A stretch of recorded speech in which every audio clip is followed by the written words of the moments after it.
On the morning of October 7, 1571, the Adriatic Sea was calm, as if holding its breath before a storm. The sun shone on the water's surface, while the Holy League fleet loomed on the horizon, facing the Ottoman fleet, which spread like a shadow over the turquoise waters.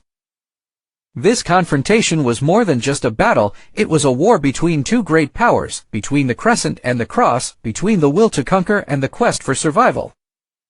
The Spanish commander, Don John of Austria, stood on the deck of his ship, observing his fleet, which consisted of Spanish, Venetian, and Papal ships.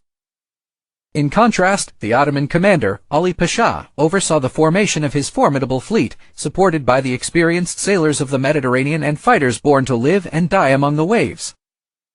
The wind was light, but the smell of blood and death filled the air even before the battle began. Oars crashed into the water, and the ships began to approach each other, slowly at first, then with terrifying speed.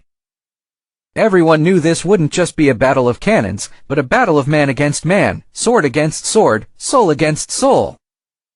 The moment the cannons fired, the sea itself trembled, flames rose into the sky, and the waters were stained with blood.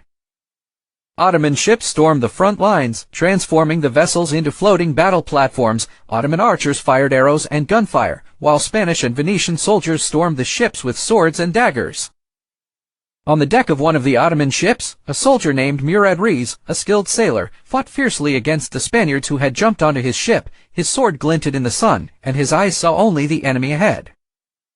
At that moment, a cannonball struck the ship, setting its sails ablaze.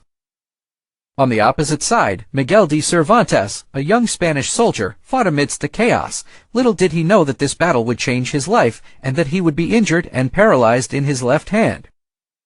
He would later write one of the greatest novels in history, Don Quixote. After hours of fierce fighting, the waters had turned into a floating graveyard. Ali Pasha was killed in the battle, and the Holy League raised its banners over the sunken Ottoman ships. It was a devastating defeat for the Ottoman Empire, but the sea was never a static battlefield. It grants victory today and takes it away tomorrow. The sun set over Lepanto, but the echoes of the battle continued to reverberate through history, reminding everyone that the sea has always been a playground for the strong, a merciless arena.